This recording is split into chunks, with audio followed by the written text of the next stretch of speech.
ग्वालियर समाज में बढ़ती फूहड़ता एवं गौमाता की उपेक्षा के चलते लोगों को अपने पुरातन संस्कारों से परिचित कराने के लिए ग्वालियर में एक अनोखी शादी हुई है, जिसमें गौमाता को साक्षी मानकर वर वधू ने न सिर्फ एक दूसरे को वरमाला पहनाई, बल्कि वेद मंत्रों और इसके पाठ के बीच साधु संतों की मौजूदगी में विवाह संपन्न भी कराया।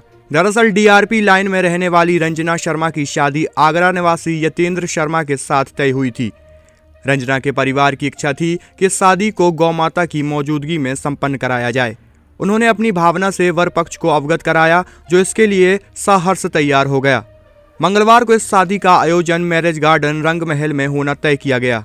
इस मौके पर लालटेपारा गौशाला के महंत ऋषभ देवानंद जी महाराज, महामंडलेश्वर स्वामी हरिदास महाराज, महामंडलेश्वर स्वामी विष्णुदास महाराज, संत श्री समर्थ तीर्थ महाराज सहित अन्य मठ मंदिरों के साधु संतों ने इस अनोखे विवाह के साक्षी बनकर गौमाता की मौजूदगी में विवाह को संपन्न कराया और वर वधू को अपना आशीर्वाद भी दिया।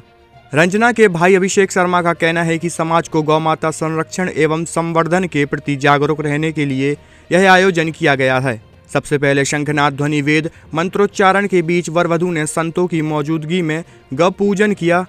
इसके साथ वरमाला कार्यक्रम भी वेद मंत्रोच्चारण के बीच संपन्न हुआ। इस मौके पर ऋषभ देव आनंद महाराज को कहा कि भारत की संस्कृति में गौ माता का विशेष स्थान है। पुरातन समय में ऋषि मुनियों और गृहस्थों के यहाँ गौ माता शोभायान होती थीं। हमारी संस्कृति भी गौ माता से अलग नहीं है। मनुष्य के जन्म से लेकर उसकी मृत्यु तक हर छोटे बड़े कार्य में गौ माता का आशीर्वाद लिया जाता है।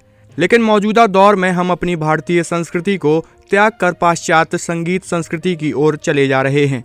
शादी समारोह में फूहड़ता एवं पैसे की बर्बादी के लिए आयोजन होते हैं, इसलिए इस आयोजन को बेहद सादगी के साथ संपन्न कराया गया था। इस मौके पर बारातियों को उम्दा किस्म का सात्विक भोजन परोसा गया।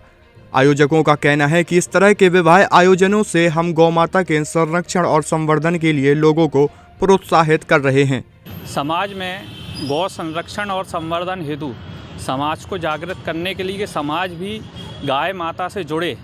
जहां पुरातन अपनी वैदिक संस्कृति में जो भी कार्य होता था गौ माता की अध्यक्षता में होता था, चाहे शिशु का जन्म हो रहा हो, चाहे विवाह उत्सव हो रहा हो और चाहे व्यक्ति की अर्थी उठती है, तो उस अर्थी उठने के बाद जो भवसागर को पार करती है वैतरणी नदी को, तो गौ माता की पूँछ को पकड़ कर ही किया जाता है।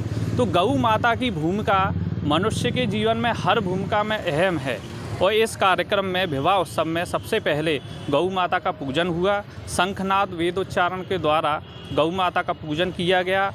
वर वधू ने शंखनाद ध्वनि और जो अपना वेदोच्चारण मंत्र थे उसी में वरमाला डाला। समाज में गौ माता के संरक्षण के लिए यह कार्य किया गया है। समाज में व्यर्थ की फूहड़ता ना हो, इसके पीछे जो मूल भाव है वो ये है कि जितना हो सके अधिक से अधिक गौ माता की सेवा की जाए और फूहड़ता को हटाने का जो है मुख्य प्रकल्प है। इससे जनमानस तक ये मैसेज पहुँचे कि गौ माता के लिए कार्य किया जाए और जनमानस तक ये चीज़ जो पहुँचे। और हमारा प्रयास आगे यही रहेगा, यही भाव है कि अधिक से अधिक लोगों के अच्छे कार्यक्रमों में इस तरीके के आयोजन किए जाएं।